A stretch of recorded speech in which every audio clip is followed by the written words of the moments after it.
have for this week, starting the 16th of May, of our Lord 2021. We have a nation building update for you. It's an update that allows the entire country to be apprised of some key activities going on in key sectors of our economy. Last week, Sunday, you would recall we spent some time with the minister responsible for finance as he outlined some of the key interventions that are being executed to ensure that the Ghanaian economy achieves the objectives that we've set for ourselves. This afternoon, we're privileged to have with us the Minister responsible for energy, the Honorable Matthew Nana Poku Prempeh. He will be speaking to three major subjects, and then after that, we'll share with you a little video we've put together that tells a story bigger than what we can tell you this afternoon. There's been a lot of work ongoing in our energy sector. This afternoon, we can highlight just about three major parts of all the ongoing works. But when we are done, we'll share with you a video production that tells a story better than what we can even do this afternoon. We crave your indulgence to find some time to share that video with your audiences. We will do also the same exercise of sharing it with audiences on digital and on traditional media. This afternoon, I want to, as we start, acknowledge the Chief Executive of the Ghana Grid Company Limited, Mr. Jonathan Amwakuba. You see the giant towers that are transmitting the power. He is a giant who is responsible for them. Mr. Amwakuba, thank you for joining with us this afternoon. Mr. Emmanuel Entry Dakwa is Chief Executive of the Volta River Authority. He is here with us. We have other dignitaries with us who I will introduce shortly. The Deputy Minister for Energy Designate, the Honorable Andrew Mesa, Member of Parliament for Sekunde, is here with us this afternoon. And the Honorable Matthew Opoku Prempeh, who is the Minister responsible for energy, is here with us. Thank you very much, Minister, for being with us. We know you have a very tight schedule even on a Sunday, but you've made time to be with us. This afternoon, Honorable Minister will speak to about three major themes before we share with you the video. He will talk to us about what we've been doing to improve energy transmission. You will recall that in the last 3 to 4 weeks, we have been going on tours with you, our colleagues, across various places where there's major works ongoing to support energy transmission and distribution. He'll speak to us on that. He'll also speak to us about what it means to you at home, especially when it comes to the subject of affordable power. So his first brief is on improving energy transmission. His second brief is on delivering affordable power to you at home. What does all the work, megawatts, kilowatts, hundreds of millions of cities, what does it mean when it comes to delivering affordable power to you at home? And then finally, the ministry responsible for energy has been doing a lot of work to ensure that we save you, we save businesses, we save the Republic of Ghana some good money that can be put to alternate uses. He will spend some time speaking to those. So, Honorable Minister, may I invite you to the podium to address the nation.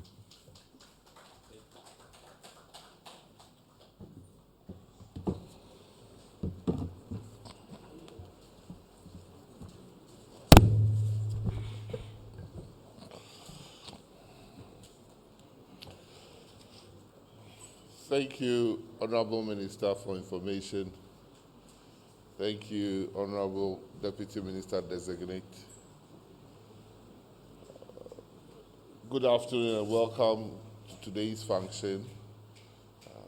Those from the various energy agencies and distinguished members of the media. His Excellency Nana Addo Dankwa Akufo-Addo was voted and started governing the country in 2017. And he puts into action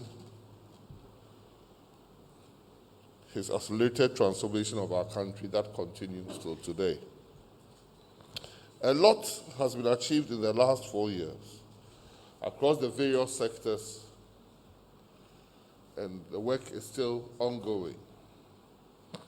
I am excited to be leading the charge in the Ministry of Energy, having been retired from the Ministry of Education. The Ministry of Energy has about 15 agencies under its belt, from Nuclear Power Ghana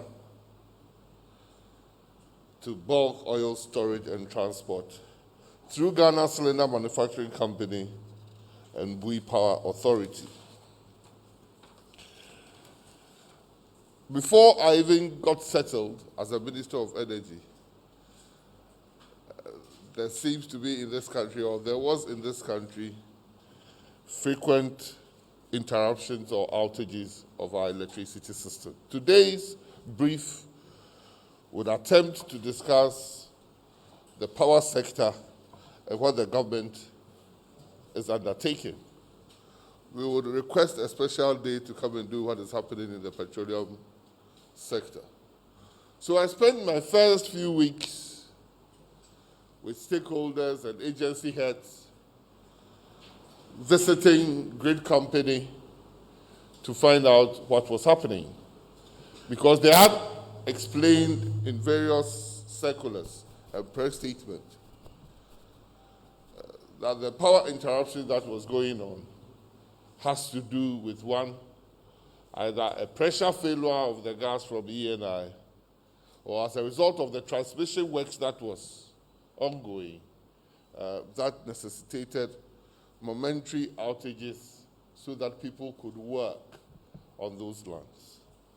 We were informed by the grid company that our transmission system was mainly through between regions and further distances on 161,000 kilowatts of voltage of energy.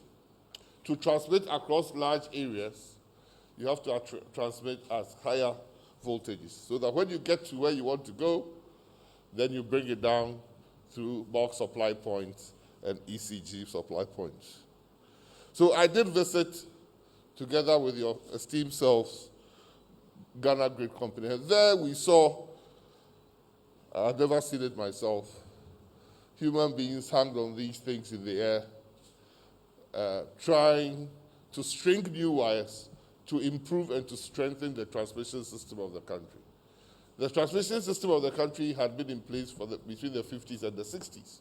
And essentially, that was what we are having now. What they were trying to do was to strengthen some of the 161 kVA, like from Tema to Achimota, and also improve the capacity of some of the wires, like from the western end of the country as far as Bolekatanga through the 330 kVA lines. Because the work was ongoing, it definitely means that in some portions of the Bolekatanga line from Takrady, the huge section between Kumasi and Kintampo, over 100 kilometers or 170 kilometers, was still ongoing. What it meant that with increasing population,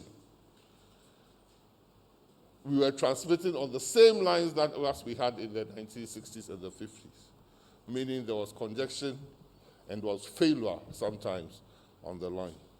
We could even experience some of the doomsday by seeing some of the insulators actually splitting up because of high heat that had been generated and had worked on the splinters. Some of the lines just gave in. Some of the transformers just caught, well, there was one transformer in the Volta region that caught fire. Some of the lines near Trasago just got snapped up. And all this meant that at a particular time, the good people of Ghana had suffered intermittent or erratic power fluctuations. But what we could then assure Ghanaians was that they should be patient, and the men who knew how best to handle it were on work at the site. After visiting the GridCo headquarters in Tema, we did two separate visits. One to the Pokwasi bulk supply point, a $50 million project that was going to improve transmission of power and distribution of power in the eastern end of Accra. We then visited the Kaswa Bulk Supply Point, also to find out what they were doing on that, about that $40 million facility, or $50 million facility that was supplying the West End and parts of Central Region, mostly parts of Central Region. Visiting these sites of work, interacting with the media that joined us, trawling the social media pages, I came to the conclusion that everybody meant well for Ghana, and that good power, reliable power, affordable power was good for everybody. And indeed, we needed to up the game to get the work done to power Ghana on. We believe that together we were fixing it, and we'll continue to fix it to our utmost satisfaction. The power value chain, or the energy value chain, like I said, and I'm admitting, has various challenges. We suffered from chronic underinvestment in the sector, like I said, between the 50s and 60s where we put it down. We hadn't improved much on our transmission network. We hadn't improved much on our generating network. Neither had we improved much on our distribution network. So intermittently, we get challenged, and we see the challenges in the power sector through the doom source that we have operated. Cyclically, between 5 to 7 years going back, we see that some shortfalls in our energy situation or outages in this country. In the 2006 to 2008 power outages, the government at that time decided to solve the problem by buying generators and buying fuel. Albeit some describe it as toy generators, it did work for us. So under President Kufuor, the problem was not passed on directly to Ghanaians.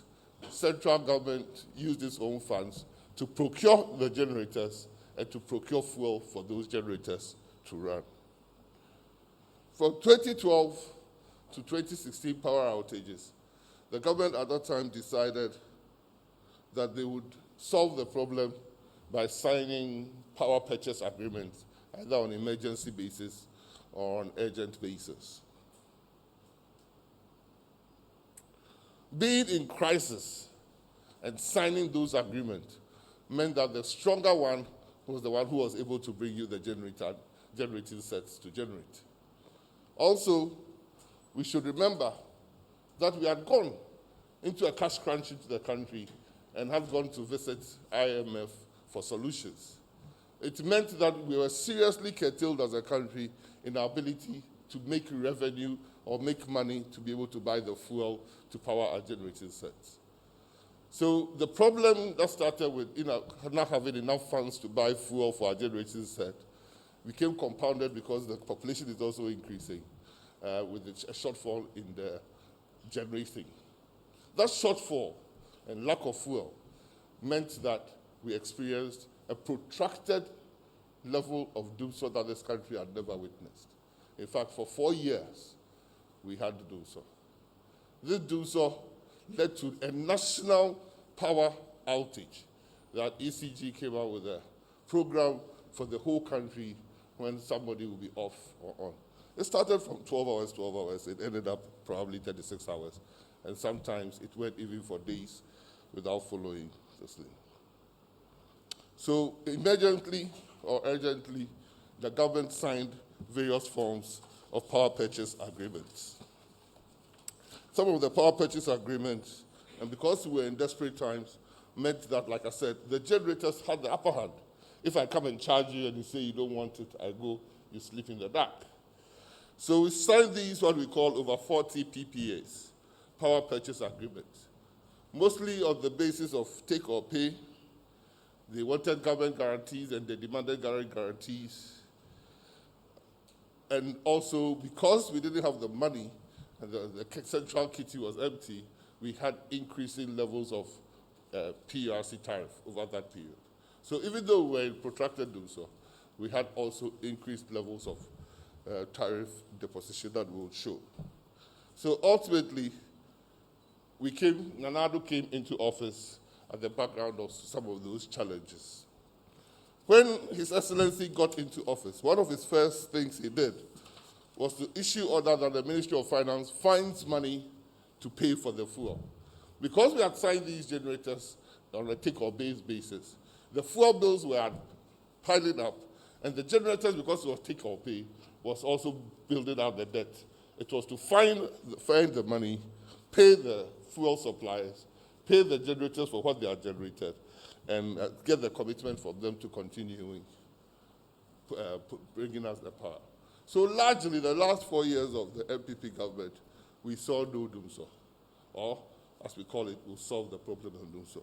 The second thing that we did was to look at all the PPAs that had been signed on take-or-pay basis. And some had already been deployed, Car Power Ship, Senate, Ameri, some had been deployed. But the government decided that we had enough generating sets. And so there was no need to deploy more generating sets at that time. So we deferred 3 notable generating sets. We deferred Rotan Energy. We deferred 3 different types. And it saved Ghana, those 3 generating sets that we deferred, saved Ghana as much as $1.24 billion. Meaning, if those 4 or 3 generators had deployed at the time, brought it to commercial being in 2019, we would have seen an increase, or Ghana would have paid up because it was take and pay. Ghana would have paid up as much as $1.426 billion. We deferred early power from deploying in 2019. We deferred Jacobson power from deploying in 2019. And we deferred Rotan from deploying in 2019. Each of the 3, would have cost us $475.5 million if they are deployed.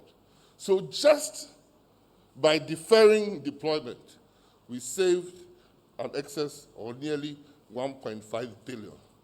That is about money good enough to have built 62 stadia of the type of Tamale Sports Stadium. Tamale Sports Stadium cost about $23 million. And the savings by deferment, not cancellation, saved the country a payment of $1.425 billion. So some of those initial decisions started paying off, and it has paid off to now. Like I said, we've been to Gridco, we've been to their bulk supply point, Pokwase. They've now even got into the stage of they've connected, and they are in the commissioning basis. By July, His Excellency the President might formally go and outdoor that power station. That necessitated a power outage in those eastern parts of Accra that ECG published. Kaswa bulk supply point is over 60% complete, and we hope that by the 3rd quarter, we would have finished with Kaswa to improve the eastern corridor or western corridor if you are coming from western region. And also the Kumasi to Kintampo, 330 kVA, we hope is about 75% complete. All these 3 projects, we hope by the end of this year, would have finished them, would have commissioned them, and we will begin to have more reliable, stable electricity across the country. Not only that, because we went with you to the site, I could say that if the power transmission system had challenges, the challenges were not because of financial. The challenges were that the ongoing repairs were being done. What it needed to be done was being done. And I challenge some of you that even the normal 240 volts in our house, if there's a problem, we all first run. Or we take a step back and shout for somebody. Or we go to the meter to switch everything off and see if we can get sorted. So the idea that some people would say that if you are changing wires or stringing wires, or if you are working in a bulk supply point station like Pukwase, you can just do it side by side. It's really wishful thinking. I don't think that I can ever teach the engineers their work.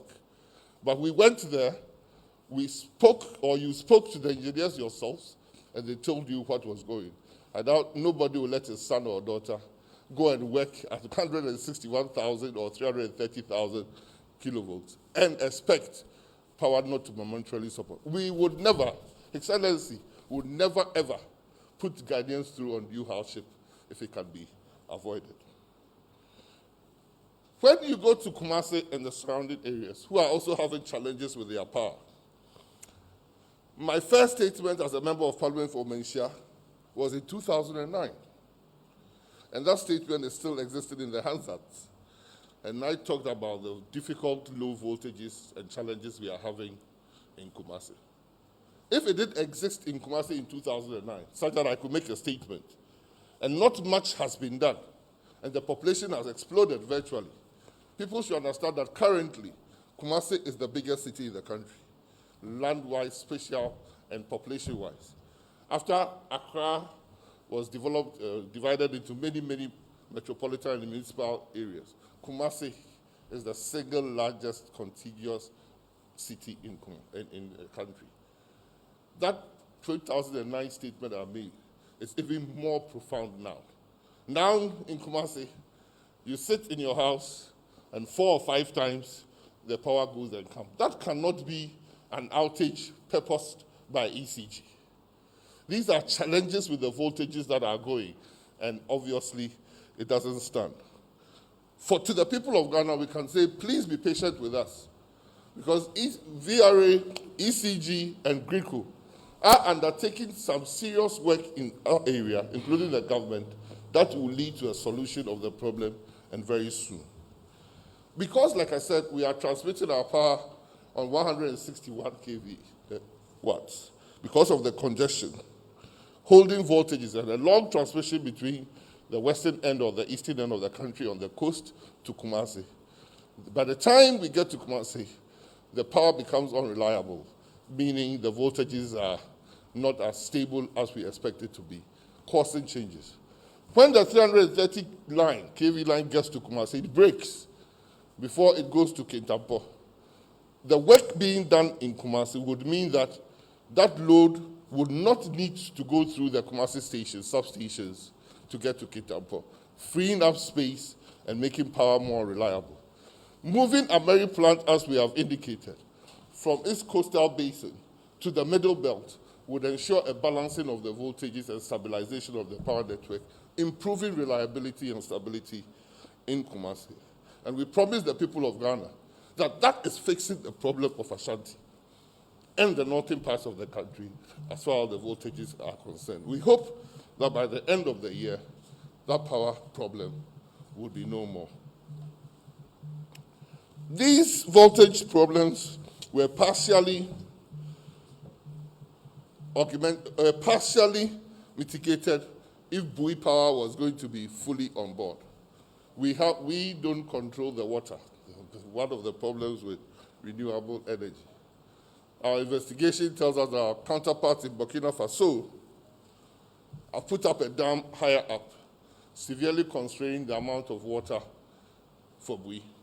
As we speak, we do publish it. Bui is operating at a level that is lower than the lower limit possible. So it is not able to produce all the 400 megawatts. It produces 90 megawatts. And this 90 megawatts is produced only at peak time, meaning 6 p.m. to 10 p.m. Meaning the problem in the northern belt, middle belt, and the northern belt about power voltage challenges cannot be adequately mitigated by balancing from Bui. The government is working to make sure we start building some of our critical infrastructure in the middle belt and the northern belt, like power generating sets, so that we can mitigate this problem and solve the problem in the Kumasi to northern belt area. I believe the power outages that Ghanaians have suffered, though not pleasant, is in good faith in the sense that Yedum SCAC, Yedum Nia Yedi. The problem is being fixed, and with patience and support, this government will truly deliver the works. Like I said, the Pokwasi bulk supply point would come on, the Kasua, the Kumasi 330, Kumasi Kintampo, the Achibota Malam ongoing. We hope that by the end of the year, people will see a dramatically improved power system reliability in the country. These problems are not, and I repeat, are not due to financial challenges, because they are being fixed. They are being fixed, and there's a need. Somebody said to me this morning, without breaking an omelette, without breaking an egg, you make no omelette. We plead with the people of Ghana to be supportive and expectant of their government and His Excellency the President to deliver on their behalf. That is not to say, even if we finish these big interventions, that is the end of the deal.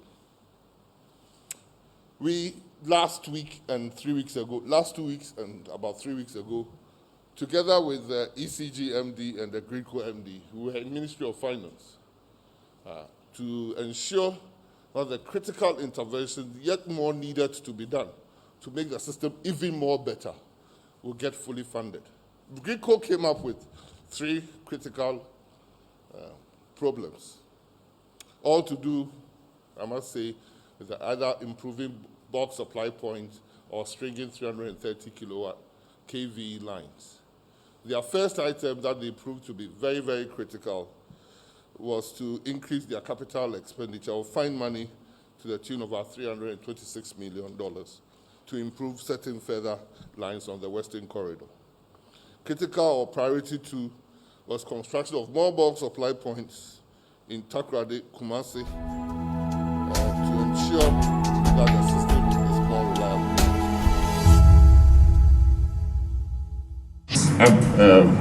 Siemens loan that Parliament has approved this year, so that work would start. All I want to indicate is that we would continue to find money, find the resources to fix the critical infrastructure projects, both within Greenco and ECG, to enable us to have better power transmission and distribution system. The second issue when I talked about was releasing funds to improve the value chain in the energy industry. I talked about government releasing funds for fuel purchases. That was not enough because the bills were accumulating. If somebody built up a 400 megawatt plant and was built on take or pay, it meant that whether the plant was off or on, we paid. That is why I could quantify the deferring power through a rota saved us this amount of money. Because we were paying and there was not enough money, there was not enough money in the sense that ECG was either not collecting enough, or even if ECG collected 100% of its money, because of the power purchase agreement that we had signed and the cost for those power, we could not have enough money to pay the generators and pay the fuel. So though government has shown commitment and the companies do acknowledge it in their letters they write, there was still a mountain bill. So the government set up the energy sector task force, energy sector recovery task force. And the task force, after looking at all the critical things needed done and the debts piling up, said that by 2024, if nothing was done, the energy sector debt would rise to 12.5 billion. So there was a need to do something, because that debt could break the back of the economy of this country. And so me and you had to put our thinking caps on to find out what could be done. The second thing, after finding some money to pay down debt, the government quickly unfolded the energy sector levies, a slab bond. This bond, the money that was raised through the energy sector levy on petrol prices, was used to pay down the debts of the fuel suppliers and the generators. It was not enough. ECG was then mandated to set up the cash waterfall, where all the money that ECG collects, which anyway is about 55 to 60% of what it should collect, put it in the fund and monthly meet with all the stakeholders and still pay some of your debts. So even though it was not enough, the cash waterfall ensured that every month some amount of money was paid to a generator or a fuel supplier. We found that not enough, because We have also signed a take or pay on some of the gas agreements, especially with ENI. That meant that when you consume the gas or you don't consume the gas, you had to pay.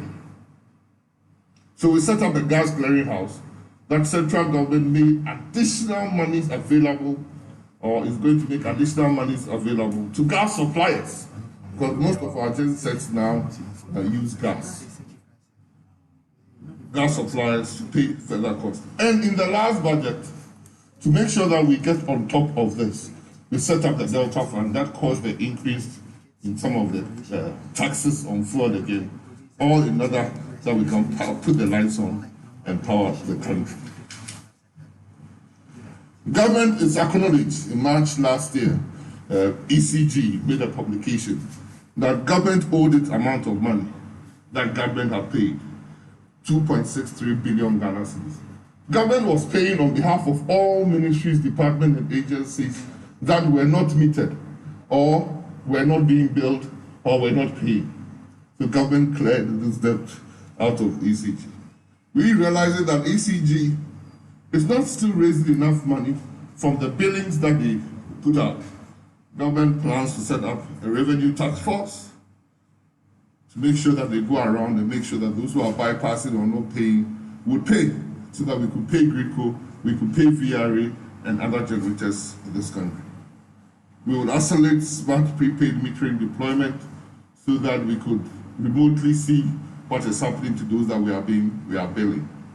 And also with the introduction and fast implementation of the boundary metering, we could say that yes, those in Greater Accra, this was the amount of energy we brought to Greater Accra, this is the amount of money we expect out of billing, so that we could go through smart metering and other technology, pinpoint where we are losing money and make the necessary recoveries. The biggest issue, two of the biggest issues we want to address today, one of them I've spoken about, the next big one, that was reliability. The next big one was affordability. The Energy Sector Recovery Program stated that one, PRC, we don't seem to know, everything they do seems to be clouded in opacity, one word that I didn't understand. It looked like you go and visit the shrine and they go and ring some bells and they come and tell you something after putting powder everywhere. We want Ghanaians to be knowledgeable and be informed and educated about how PURC comes up with its tariffs, so that we know when they say we pay low tariffs, we know whether it's true, or when they give us new tariffs, we know whether it is excessive. Every Ghanaian who wants to know must be furnished with the information to ascertain for him or herself whether it is true. So one of the things, the charge of the Energy Sector Recovery Force, or Task Force, was an open, transparent methodology and tariff setting by the PURC.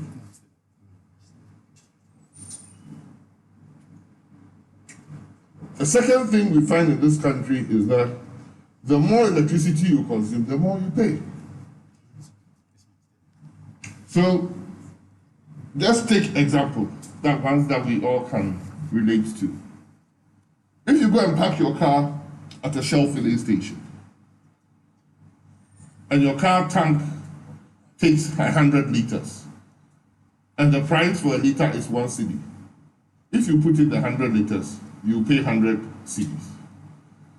If I take my Tico and I go, and my tank capacity is 20 liters, I'll pay 20 cedis.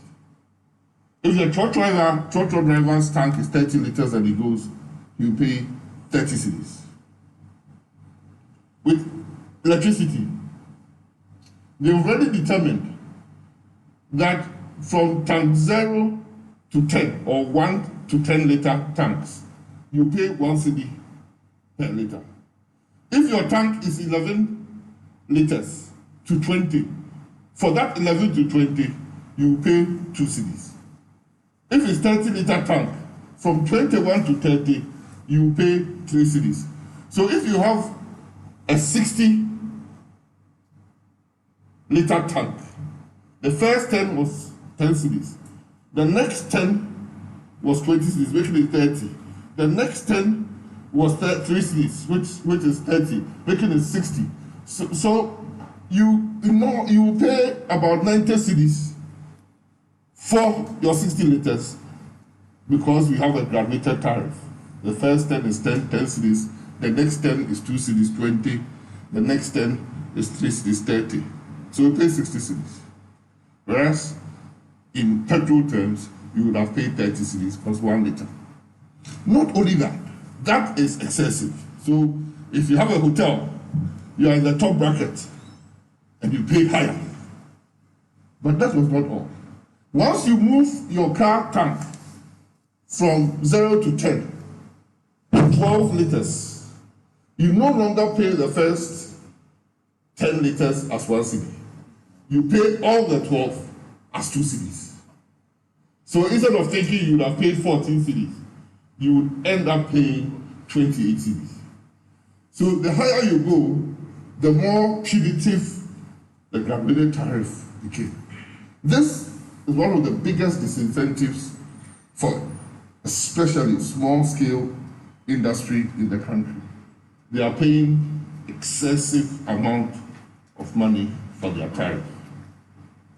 We, taking advantage of the Energy Sector Recovery Task Force work, supported by the World Bank, have engaged the PRC in at least starting to collapse the band from the top, where we all get work to do on small-scale industry and medium-scale industry. Because we should also know that the cry for Ghanaians is good jobs. And these good jobs are provided mostly by medium-scale industry. And we need to give them electricity at a tariff that is both affordable and reliable for them. So, in trying to fix some of the problems that have been with us for ages, we are engaging the stakeholders, we are engaging the authorities to ensure that the best comes from it. Because we hear on multiple times international best practices. We look at our graduated tariff scheme, and I'm sure it doesn't fall into international best practice. So we work with PURC to bring it into tandem. But we also look at historically what PURC has been doing. And this is published on PURB website, which I picked, and my team worked on it, and we are showing you. Between 2013 and 2016, when DUSO was at its highest, we had the highest increase, or largest increase in energy tariffs ever in this country.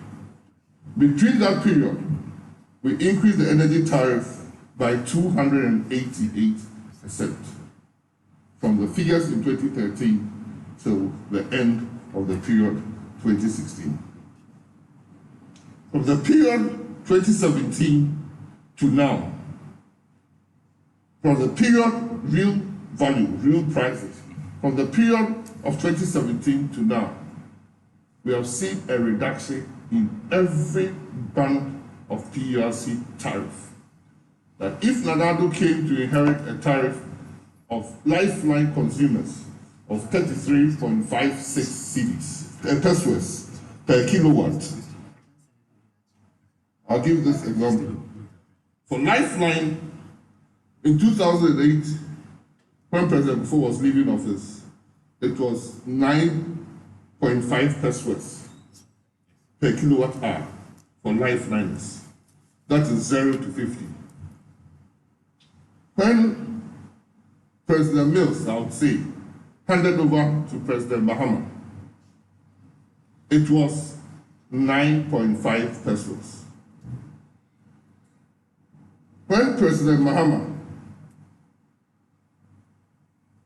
handed over to Nana Addo Akufo-Addo, it had moved from 9.5 pesos to 33.56 pesos, an increase in 253% from President Mills.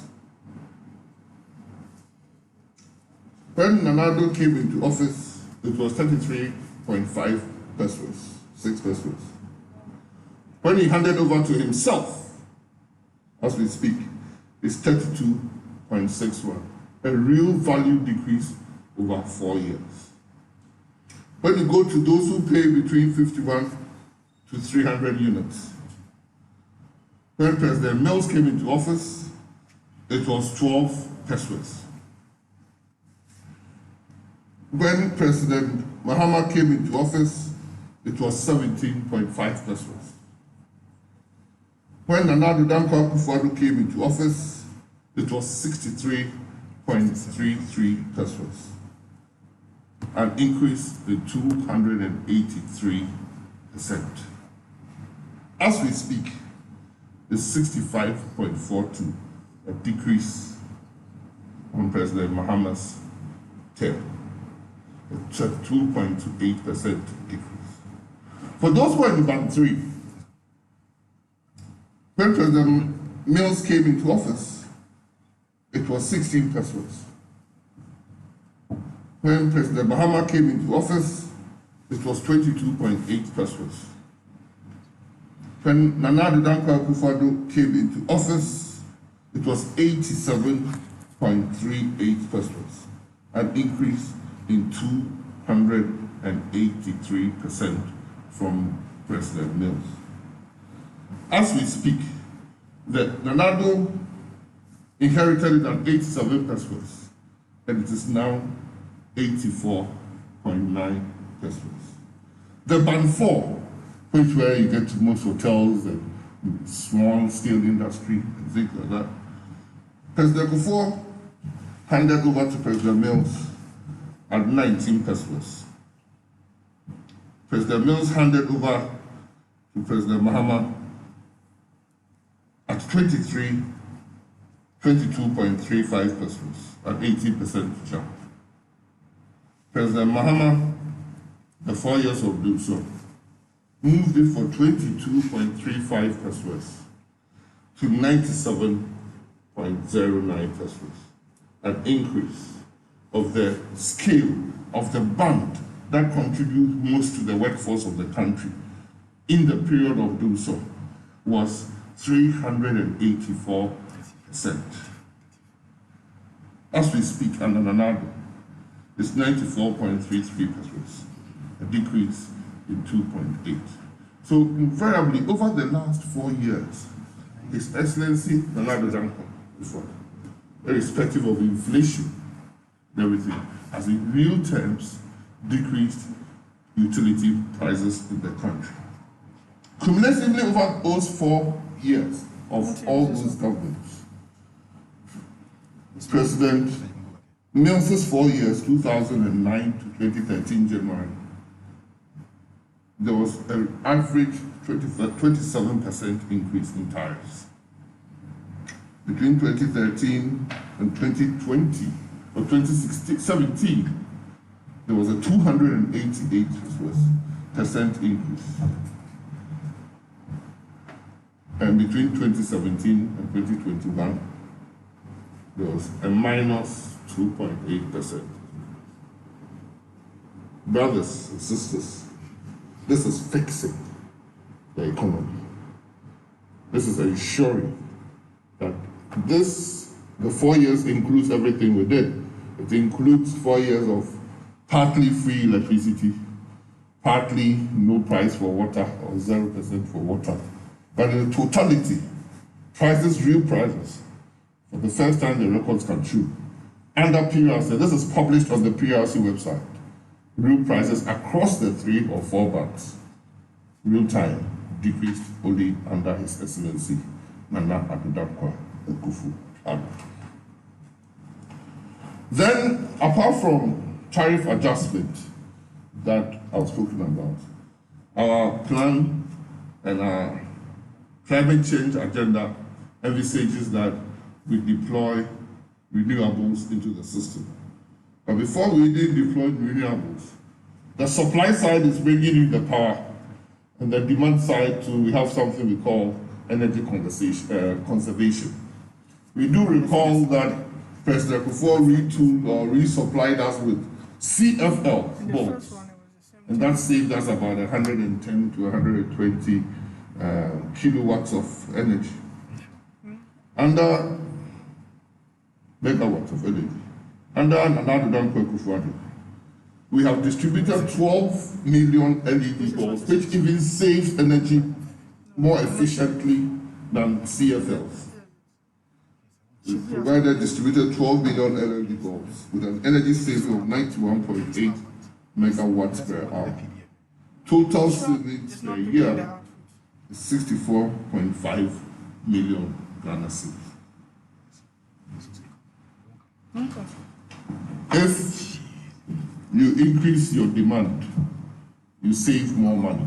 And so supplying those LED bulbs for free led to less pressure on the generators and the energy bills that we have. In the area of renewable energy, we've amended the Renewable Energy Act. We've given Empowered Grid Power Authority to deploy renewable energy as well. We finally established the Nuclear Power Ghana to ensure that Ghana seriously starts on the road to having nuclear power as well. We've started our solar systems implementation. These are all ongoing energy to meet the sustainable development goal of 10% of our energy mix being supplied by renewables. We think that if you look at the power PPAs signed with the solar systems, we will be able to meet that by 2030.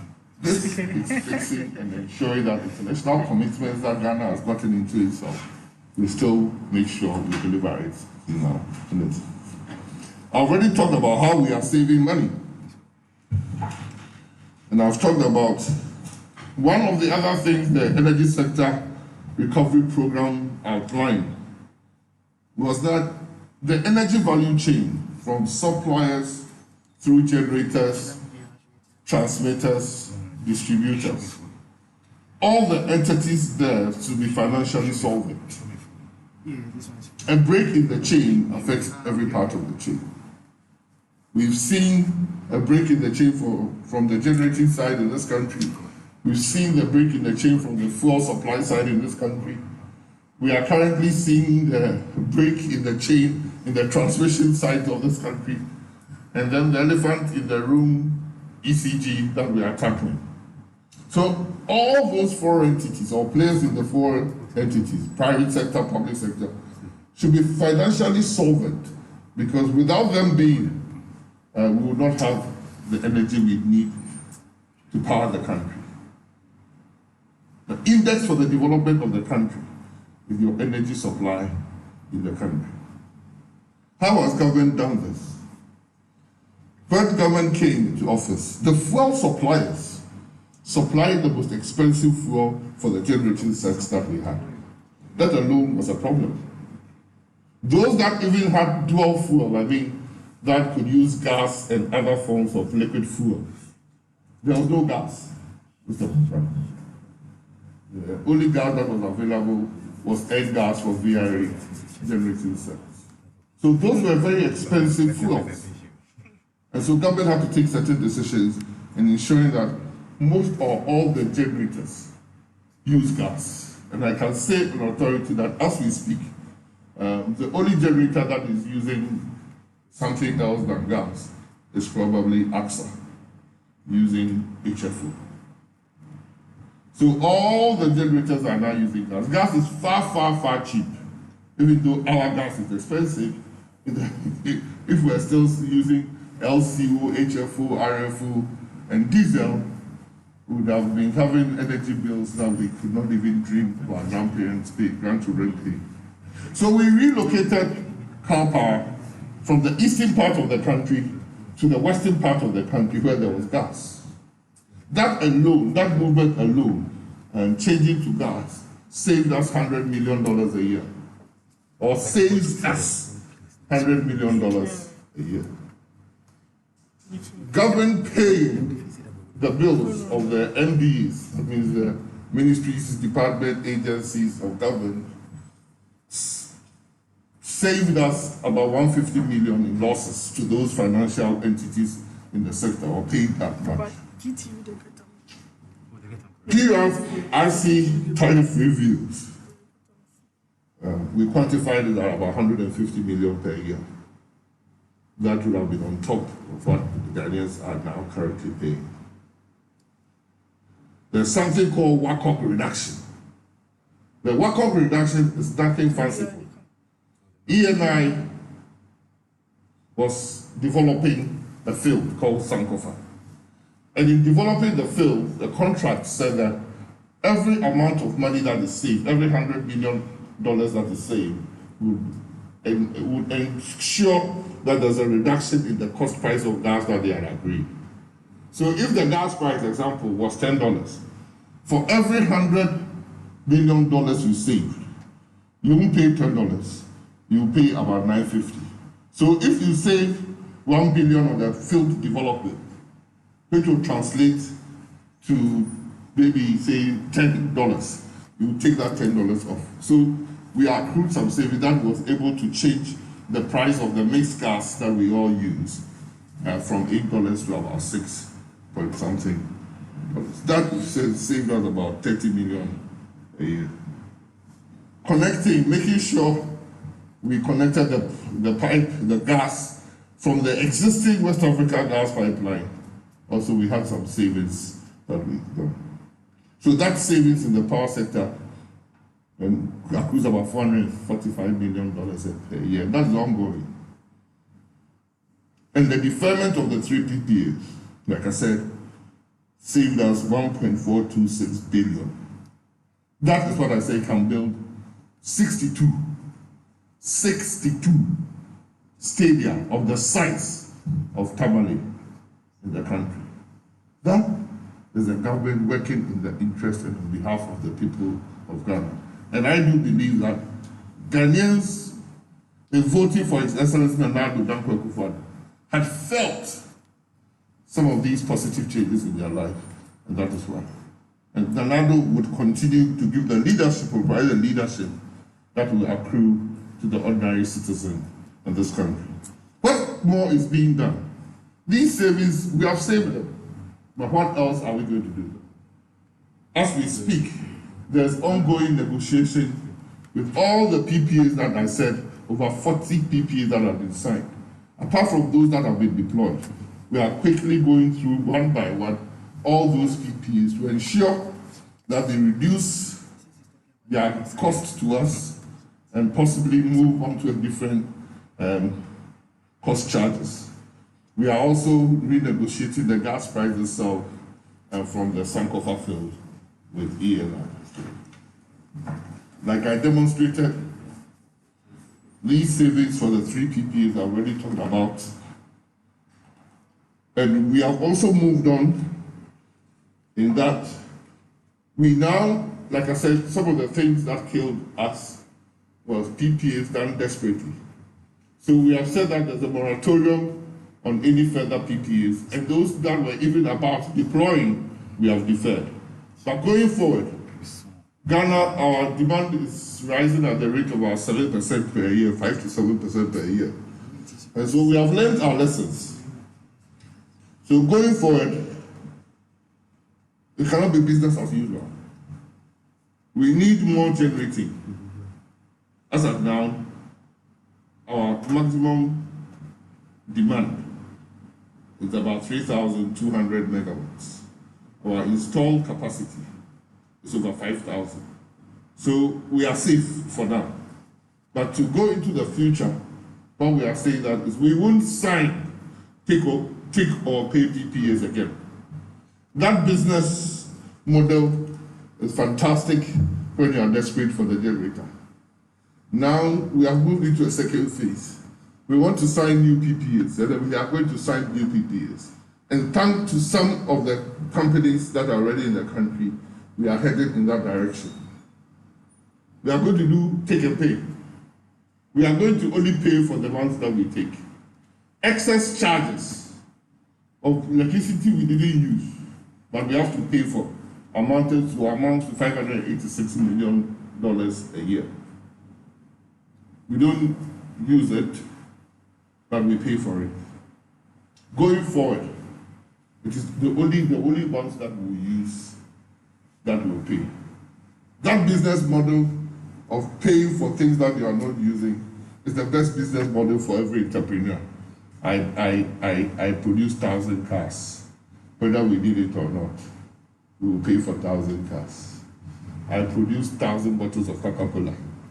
Whether you buy my Coca-Cola or Coca-Cola, or you leave it in my store, you pay for that. No. We are going to the normal business cycle, which is you pay for what you use. And that is what we call take and pay. Apart from doing take and pay, they took our sovereign guarantees as well, most of them. So it's you lock up yourself. They paid no local taxes. How do we develop our country? They paid no local taxes. So we are saying that factor it all into your business model, but sell us what we need. And it will allow competition so that we will take what we need. We won't give you a government guarantee, but we'll give you an LC to support what we take. So if we take, you can, and we don't pay, you can call on the LC. As people are already calling on our LC. Last 2 years, March, in the middle of the election, one big company called on an LC for over 150 million. And this year, March, another company called on another LC for another 100 and something million. Of course, we are consumed. But if it was not take or pay, we wouldn't have been able, they wouldn't have taken all that 100. They would have taken only what we owe them. Also, the reason why, one of the reasons why our energy cost is so expensive is that because we did take or pay, and because we're in desperate times, until I came up with a generator and said it will cost you 31 pesos per kilowatt. You are desperate. You don't buy it, you die, right? So you take. Then Mamienu came and said, she has got some 200 for you, but hers is 41. So 35, 41, somebody 62, somebody 18. So we are even paying the generators different amounts of money. When we don't even go international best practice, and we go into our local region in West Africa, and I go to Ivory Coast, they have a maximum energy charge, right? Like PRC. Everybody in that bank pays the same thing. Like MPA. Everybody pays the same for a liter of kerosene or a liter of fuel. So we are going to pay a maximum price for the energy you give us at the kilowatt hour. We won't pay what you have given to us, just like that.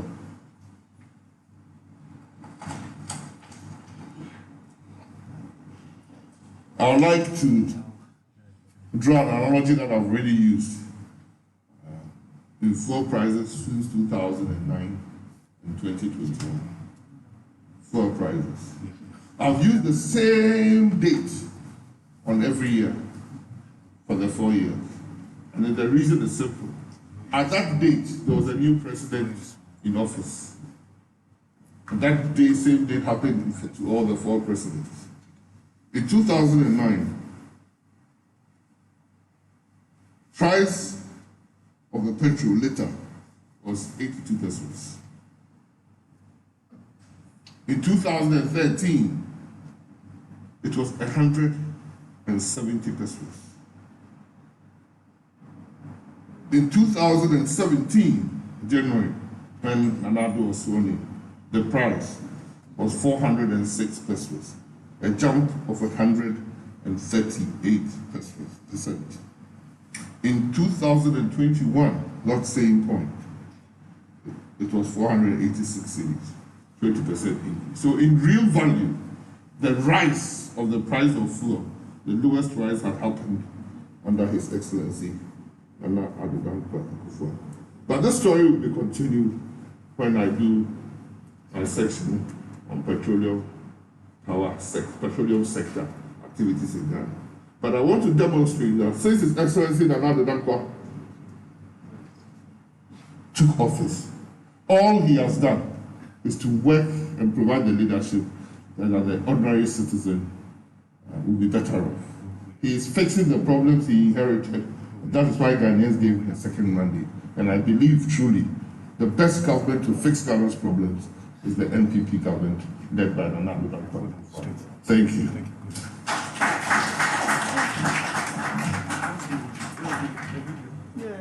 Minister, very grateful for your presentation.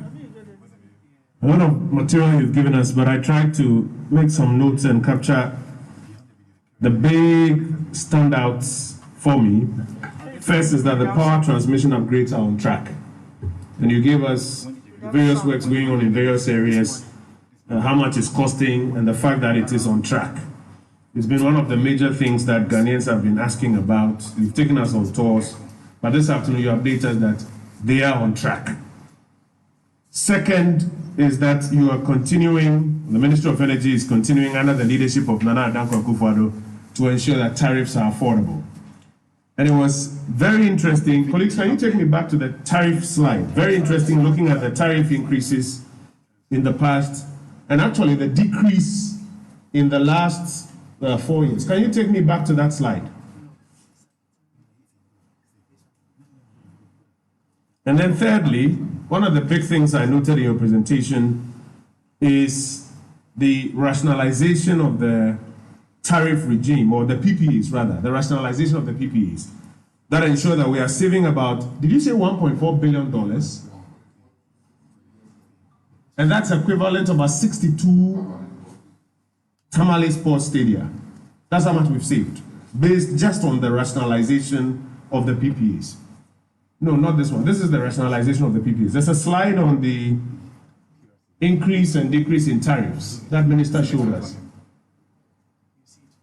That's the 288% as against the decrease of 2.8%. Real value. Interesting. Colleagues, I want to take your questions at this point. Honorable Minister will join us. But just to recap the three big things he's spoken about, the power transmission upgrade program is on track. You've seen what's happening at Pukwasi, you've seen what's happening at Kaswa, you're updated on what's happening in Kumasi. And how it's being funded.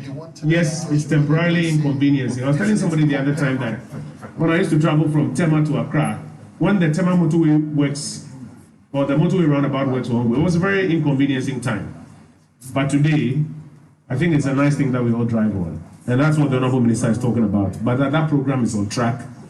Secondly, that we continue to ensure tariffs are affordable.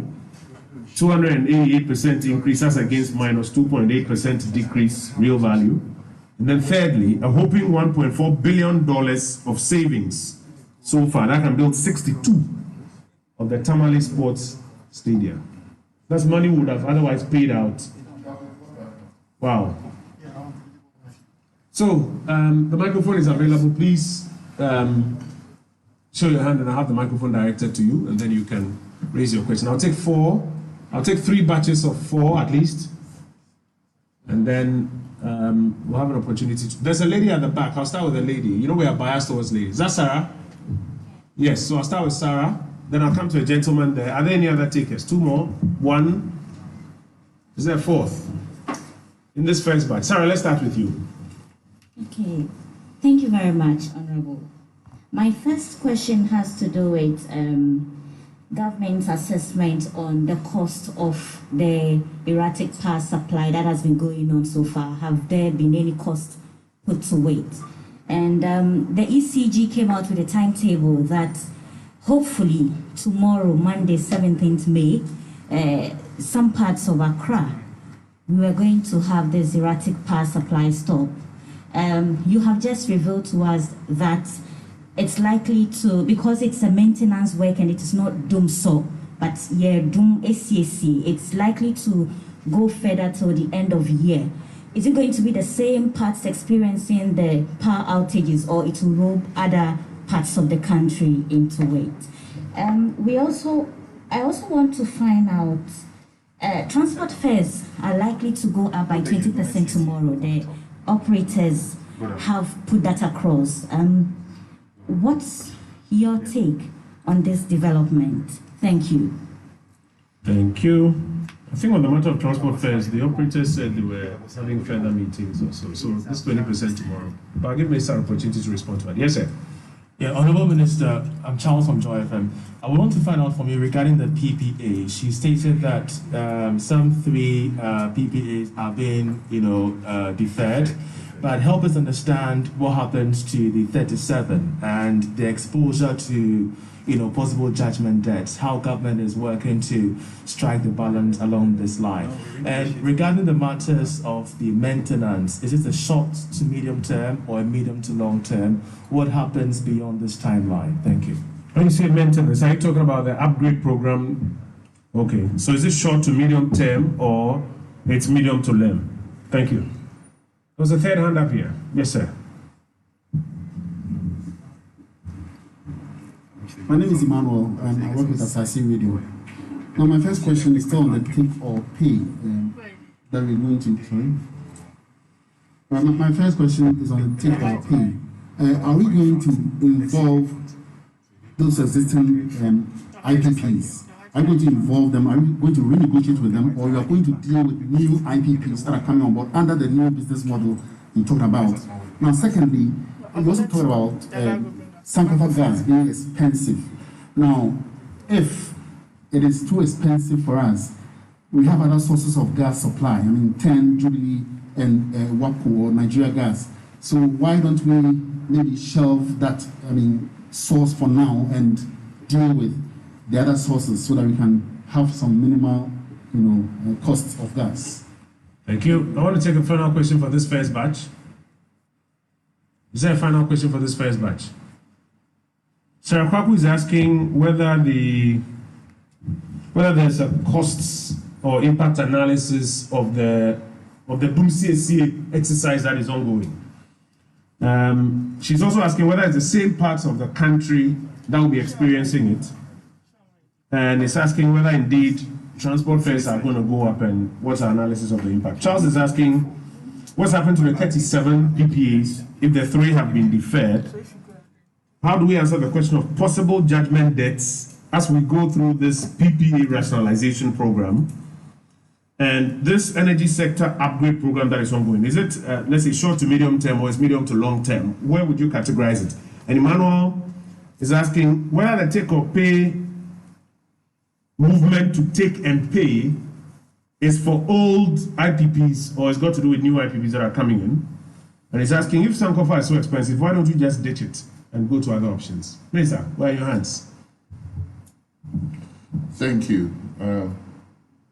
I'll start from the last to the first. If Sankofa is expensive, go to the rest. Sankofa gas is take or pay. And I hope that answers the question. Sankofa gas, even though it's more expensive than Jubilee or 10. In fact, Jubilee gas is virtually for free. But whether you take Sankofa or you don't, you pay. So you can't ditch it and go. In fact, there are even penalties when you refuse to take a certain one. So that was the contract. So we can't just run away. We have sent the letter because to ECG to renegotiate all those IPPs because they have not been brought to completion. So they should renegotiate all the IPPs so that they can deploy on take and pay. There are about 2 or 3 of them that are indicated to us and they are ready for that. I hope it's satisfied. It is for both new, as in the new ones that will come fresh, and the old ones that have been signed but they have not reached commercial decisions.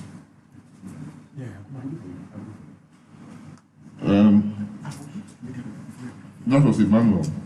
Charles, we said that we hope all the different projects that are ongoing that we spoke about, the Kasua, the Pokwase, the Kumasi, to finish different times, but by the end of the year, everything will be done. I would describe it as short to medium. It started about 18 months, 2 years ago, and they must be done by this. So if medium is 3 to 5, this will form to be a medium-term program that is coming to an end. And that's how I'll describe it.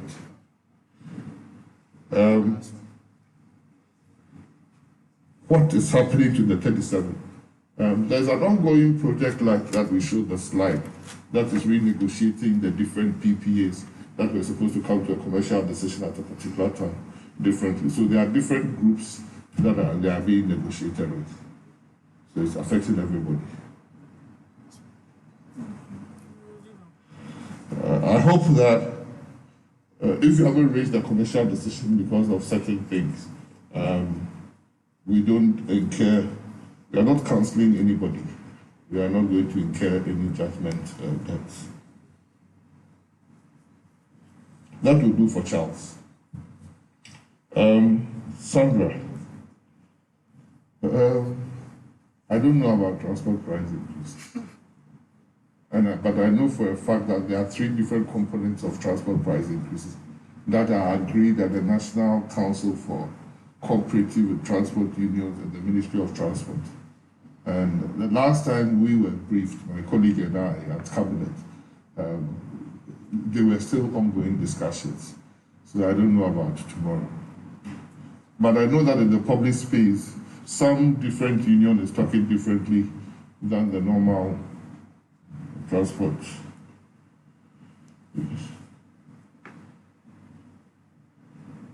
ECG timetable. ECG timetables was for specific periods, for specific parts of the country. And that is why I said that if it's to do with Pukwase, ECG will give timetable to those that are going to be affected. It's not a national timetable. It is a local timetable for those that are affected. I said that the time that they came for the off and on, I think it ends tomorrow.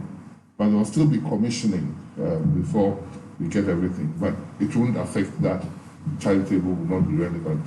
If they have to come up with another timetable, they would come up with another timetable. But they gave a timetable from the 10th to the 17th, and it ends tomorrow.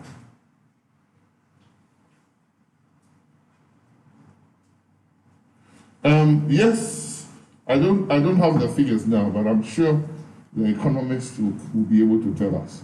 We were told that the 2014 DUSO, that was nationwide, cost us about 2% of our GDP.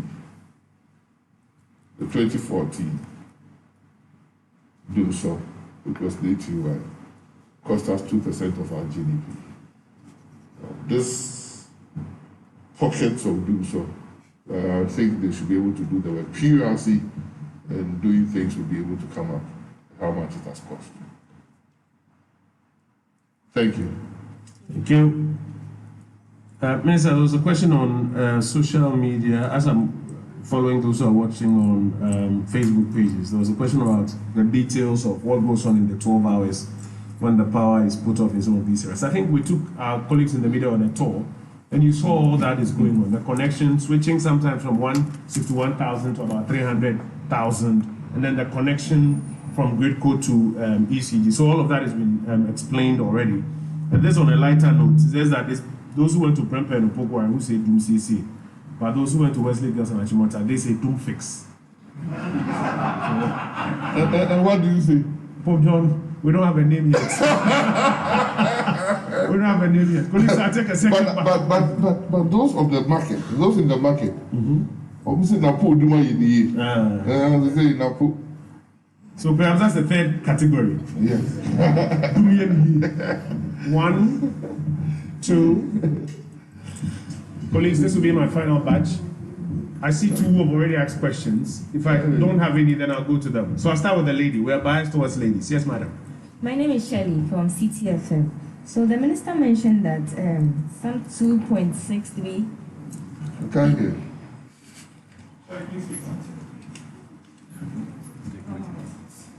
Some 2.63 billion that has been paid to ECG, and we know it's a component of the energy sector debt. We want to know what's the state of the debt on the rest of the entities, and is expected to have a challenge on power stability? Yes, sir. Hello, Minister. Good afternoon. My name is Nana Puku. Your name is? Nana Puku from the Nana, let's hear you.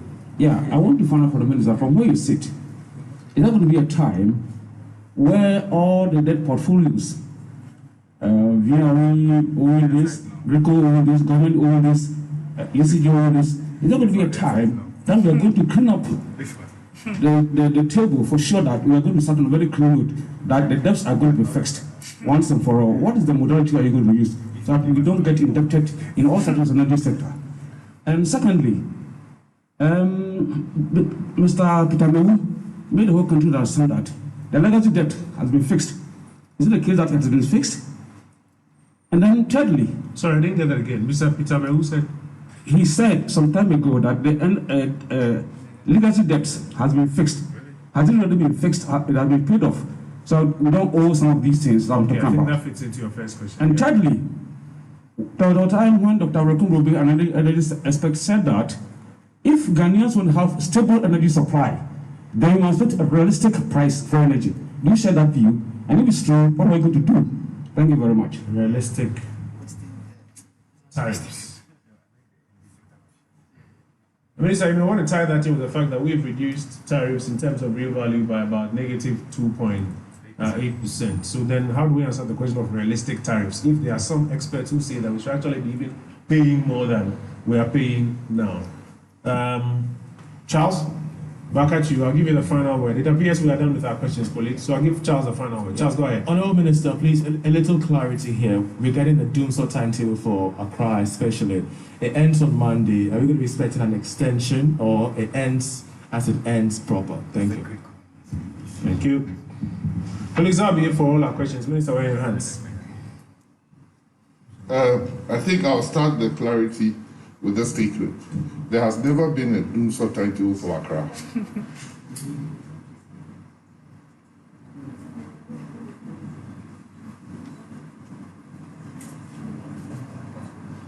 There has been a doomsday timetable for those in Accra who are served by the Pokwase substation. And ECG published a timetable for that, and it ends tomorrow. I cannot stand here and give you yes, no, maybe so answer, because I don't know what will happen tomorrow. But we are sure that for what they needed to do, the reason why they came up with that timetable, it ends tomorrow.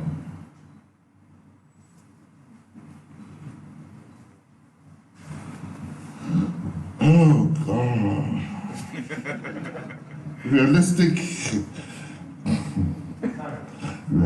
price tag. I cannot be philosophical here, but what is the definition of realistic? It depends on what is in your pocket or you can afford, and what somebody sitting next to you can afford. Our realities are very different. So technically, as a leader, I cannot talk about realistic things, especially if you are using the realistic to mean higher tariffs.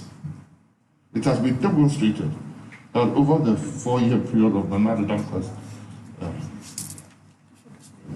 time as president, from 2017 to 2021, January to January, there was a real value decrease. Doesn't mean it was not realistic. That's why I don't want to go in there. I want to look at the tariffs PURC has done. And like the Energy Sector Recovery Program said, they said that the PURC should make sure that the cost inputs into those tariffs and the methodology for coming out with that tariff does 2 things or 3 things. It is cost reflective. That's what the energy institutions tell us. That the cost of wheeling, example, the cost of wheeling from the generators to the distributors, there's a rate or there's a fee that is charged. Let's say, I don't know, it's $1 per hour or something. They have sat down and calculated the cost for them. And they go to PURC and say, in your formula, put in $1. for that coefficient or something, VRA, who is the generator, will go and say, for my Akosombo, put 0.5. But for my thermal, Tiku, Tapku, put 2. So PRC collects all that data, slots it into the formula, and hey, bingo, a number comes up. What we are saying through the Energy Sector Recovery Program is that PRC should demonstrate to Ghanaians that it has inputted all the necessary factors into that formula and publish the formula for everybody to see. Then me and you can have the conversation as to whether Ghanaians can afford or can't afford, not realistic or unrealistic, because that is very, very realistic, relative. So that work is ongoing, and I think we have all seen in the papers PRC bringing out the stakeholder engagement and calling for inputs into those things. If legacy debt, I don't know, I haven't read the document, I don't have access to that. But if legacy debt meant what government owed, then ECG published that government owed them 2.63 billion, and they have cleared that as at March last year. Or is it this year? Last year. It has cleared them. But I'll use that to answer another question of yours. Debt and indebtedness, and whether there will ever be a cleanup. Insofar as we will light up, there will be a debt. But it's when that debt is settled, and how promptly that debt is settled. If you allow the debt to accumulate, then it makes the companies insolvent, which we want to avoid. But if they supply, and you say you have up to 2 months to pay, you still have a debt, but by the time the 2 months get, you pay the debt, and you go on. And that's we want the companies to be financially solvent, so that their debts will be paid promptly. It's like having a prepayment card. Well, if the lights go off, you have to go and charge it with another credit. If you haven't gone, you don't have light. This time, it's not a prepayment card, it's a credit beta card. So you can decide not to pay. It depends upon your familiarity with the person who come and do your do-so locally for you. If you are his brother, he won't come that month. But 2 months, your bill will be piling. So that is the difference. We want an energy value chain, a power value chain, where nobody goes broke because somebody has accumulated debt.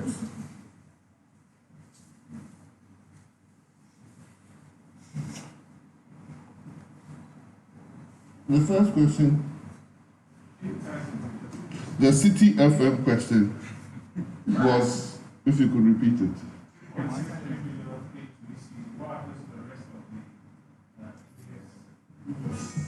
I have gone at length to explain that the debt had already accumulated before Nana Addo came into office. What it's been doing is been paying the debts down. Even though we are still accumulating, the rate of accumulation is far, far lower because we are paying. And that is the commitment, because they've seen the government paying, they keep the lights on. We didn't say we don't have debt. But you can have a debt accumulating that way or that trajectory, depending upon how much you are paying every time. And that is why, apart from the ESLA, apart from the cash waterfall, apart from the gas clearinghouse, we have instituted a Delta Fund to accumulate more money to not only pay or probably eliminate the debt, but pay promptly going forward as well.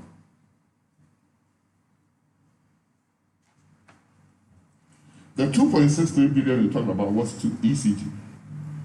ECG is the one that has entered into most of the power purchase agreement.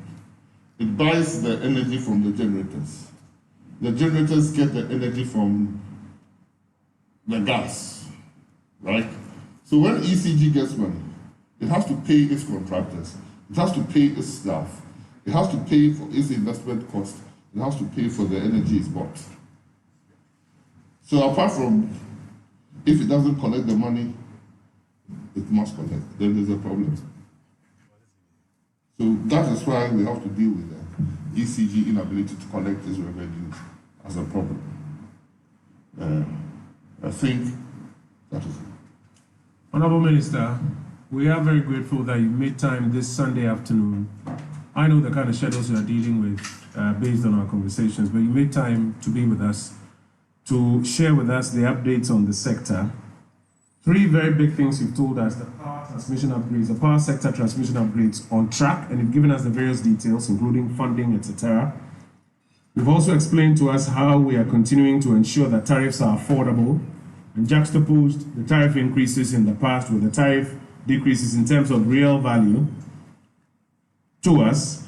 One of the big things I'm taking home is the fact that through the PPA rationalization exercise, which is in two parts. One is the deferment of the PPAs, or some PPAs. Two is a change in some of the terms of some of the PPAs from take or pay to take and pay. Those nuances are very important. We've so far saved about $1.4 billion US. And I like the way you broke it down for us. $1.4 billion US can build about 62 the Tamale Sports Stadium, as we see out there today. We want to thank you for your time. I'm sure our colleagues in the media would share the details you've given us with the rest of the country. You have also shared with us a video that tells a more elaborate story on all the works that are going on in the energy sector, what was inherited, what is going on. We will play that so that those who are carrying us live can still carry that on television and then on the social media platforms. And then we'll share it with our colleagues in the media. They will also share it with their audiences. But we'll draw the curtain down here for this formal briefing at this point in time. The Chief Executive of Gridco, Mr. Jonathan Amakoba, we thank you for your time, yourself and your team. VRA Chief Executive, Mr. Emmanuel Nchi Dakwa, yourself and your team, we thank you. The Honorable Andrew Mesa, MP for Secondary, Deputy Minister Designate for Energy, we thank you for your time. And my senior brother and friend, the Honorable Dr. Matthew Nana Poku Prempe, Member of Parliament for Mensia South and Minister responsible for Thank you. Or for the Wesley Girls people, they say Doom Fix. Minister, thank you so much. Colleagues, this is where we'll draw down the curtain. In the meantime, we'll play the video so that those who are carrying us live on there can also carry the video. Then we'll make it available to you on our press pool platforms so that you can share it with the rest of the nation. A big thank you to you all this Sunday afternoon.